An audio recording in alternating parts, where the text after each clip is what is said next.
Hello, this is case study 2. My name is Ashley Colazzo. Let me just go ahead and start a slideshow. Alrighty. So first I'm going to start with the definition of operant extinction. According to Cooper, extinction is a behavior change tactic that occurs when reinforcement of a previously reinforced behavior is discontinued. As a result, the occurrence of that behavior decreases in the future. So, the client that I'll be talking about is a 6-year-old female, and she was diagnosed with autism spectrum disorder, and she is also on medication for her seizures. The target behavior that we'll be talking about are her tantrums. So her tantrums involve her flopping to the floor and whining. So as long as those two behaviors are occurring concurrently, we consider that a tantrum. If she was just flopping to the floor or just whining, it wouldn't be considered a tantrum. So for example, Amanda's placed to pick up her toys. She flops to the floor and she begins to whine.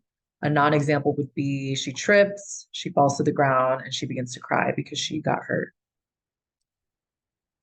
So the intervention that we came up with is the tech will step out of sight of the child whenever she begins engaging in tantrum behaviors.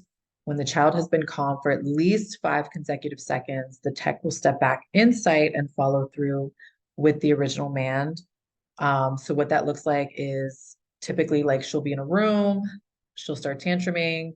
I immediately get up, I walk out into the hallway.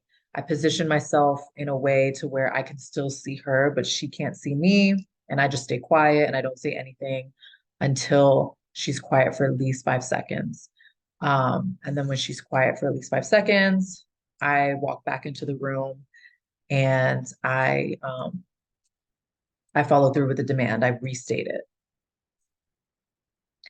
And we figured that the functions of her behavior were attention and escape. And we figured this out through the process of ABC data collection. So we took ABC data for probably a few weeks before determining what the functions were. So as far as attention goes, the tantrums would last much longer if I was present in the room with her versus me stepping outside of the door out of sight. And then escape was the other function. The tantrums would occur whenever a man was placed by myself. Um, and examples of mans would be like if I told her to clean up her toys, or if I say, okay, stand up because we're getting ready to transition somewhere. Um, or like one of her things that she practices during sessions is tolerance with wearing her glasses. So if I tell her, like, put your glasses on, sometimes that would turn into a tantrum. So yeah. And then DRA procedure or differential reinforcement of alternative behavior, as defined by Cooper, reinforces occurrences of a desirable alternative to the problem behavior and withholds reinforcement for that problem behavior. So the alternative behavior expected from the child that I work with is that she will comply with the demand within 5 seconds. If she complies, she receives verbal praise, which verbal praise is considered a conditioned reinforcer. So yeah, anytime she complies within the 5 seconds, I'll tell her like, oh, great job listening. You're such a good listener. Like I give her a ton of verbal praise whenever she does comply.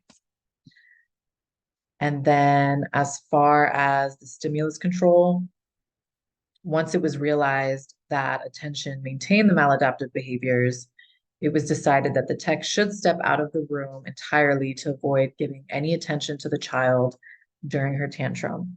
Once she was calm for at least 5 seconds, the tech could then step back into the room and repeat the demand. If the client began whining again, the tech would immediately step back out. So yeah, if I step into the room and she immediately starts crying, whining, still on the floor, I would then immediately walk back out. I wouldn't say anything, wouldn't draw any attention to her. I would just step back out and then just repeat the whole process over again until she would finally comply.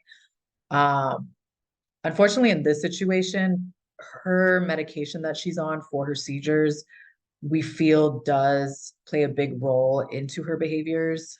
Um, because there was a time where her parents would mess around with the dosages, and basically when she would get a higher dose, she was more non-compliant, more irritable.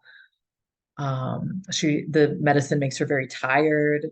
And when she's tired, she just wants to go to sleep and she doesn't want to comply with anything. And she doesn't really want to be at the clinic because she wants to be in bed asleep.